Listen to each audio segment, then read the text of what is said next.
So, und damit herzlich willkommen zu Maximal Minimal. Mein Name ist Max und heute gibt es eine Log-Vorstellung.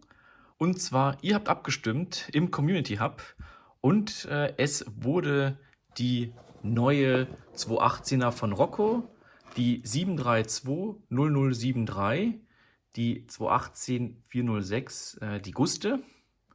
Und ich würde sagen, lasst uns mal einfach die Lok zusammen auspacken. Ich habe sie nämlich nur für die Abstimmung kurz so gesehen. Ich habe sie selber noch nicht ausgepackt. Und ich würde sagen, das machen wir jetzt gemeinsam. Deswegen, ich bin echt sehr, sehr gespannt.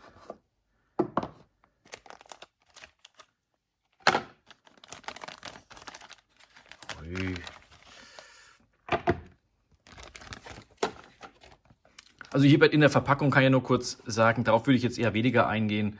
Gibt es eben die ganzen Ansteckteile und hier auch, also auch sowas nochmal wie Scheibenwischer. Würde ich jetzt aber eher überspringen. Ich denke mal, das ist auch für euch nicht so arg interessant. Und da haben wir die Lok. Ist das gewohnte Rocco-Modell. Wobei, was mir als erstes aufgefallen ist, wo ich für euch die Abstimmung gemacht habe, ist, Rocco macht jetzt hier auch eine Nachbildung des Innenraums, wobei das für mich aussieht, als ob es angemalt ist. Also es ist keine wirkliche, also keine Einrichtung an sich, es ist nur angedeutet, aber es gefällt mir sehr, sehr gut. Ich muss sagen, das ist ein super Schritt, weil immer diese grauen oder dunkel gehaltenen Fenster, muss ich sagen, haben mir nicht immer so ganz zugesagt, aber das sieht jetzt echt gut aus. Jetzt gehen wir noch ein bisschen näher hin. Beziehungsweise lass uns mal noch näher hingehen.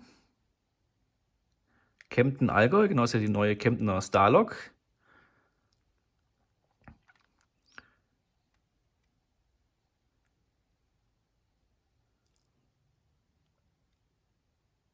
Hier mit Lokführer.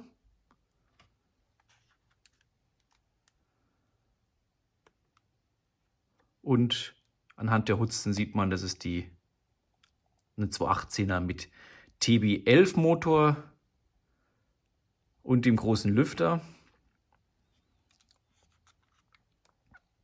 Und unten auch nochmal die Herstellernummer mit dem Schleifer. Also wie gesagt, das bekannte Rocco-Modell, aber wie gesagt, die große Neuerung, kann ich nur sagen, ist wirklich dass durchsichtige Fenster installiert sind mit einer sozusagen mit einer Beschriftung des Maschinenraums oder angemalten Maschinenraum. Wie gesagt, gefällt mir gut, wobei eine Inneneinrichtung an sich wäre natürlich noch cooler gewesen, weil die Lok hat dann auch keine Maschinenraum-Innenbeleuchtung, aber es ist auf jeden Fall der richtige Weg. Und was ihr mir auch in den Kommentaren wieder gespiegelt habt, ihr wollt auch gerne das Thema Technik ein bisschen mehr beleuchtet haben. Also, dass ich auch mal auf die Technikelemente mit reingehe. Deswegen, die Loks sind ja alle immer relativ ähnlich, aber ich würde sagen, wir spreizen mal kurz das Gehäuse hier ab. Oh, da hat sich schon eine Treppe gelöst. Die kann man wieder reinsetzen. So. Und die sind einfach nur reingesteckt, die Treppen. Naja. Und hier sehen wir mal das Innenleben, nämlich der Lok.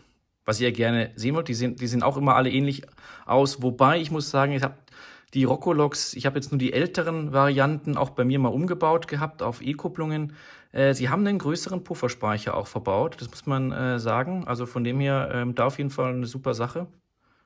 Ah, ist ein bisschen unscharf. Und der bekannte Zimo-Decoder. Und dann haben wir unten die Schnecken an den beiden Drehgestellen mit Getriebe, allem drum und dran. Und wir sehen jetzt hier auch den Maschinenraum, wie ich gesagt habe, angedeutet.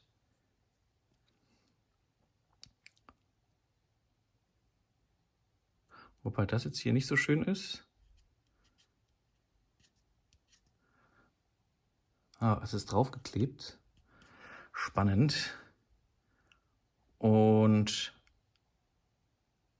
ja, ich würde sagen, passt soweit. Unten drunter ist der Motor. Ich würde es jetzt nicht ganz auseinandernehmen, aufgrund Garantiefällen, aber ich glaube, ihr wollt einfach generell mal sehen, wie sieht eigentlich dann so ein Leben auch mal, so ein Innenleben mal aus von so einer Lok. Also relativ unspektakulär. So, und jetzt bauen wir die Lok einfach wieder zusammen.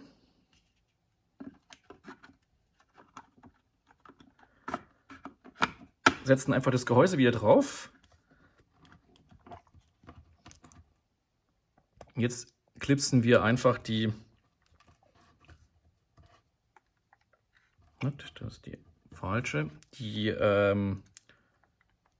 Treppenaufstiege, Trittleitern unten wieder rein, heben dabei so ein bisschen dann das Gehäuse an der Seite so ab.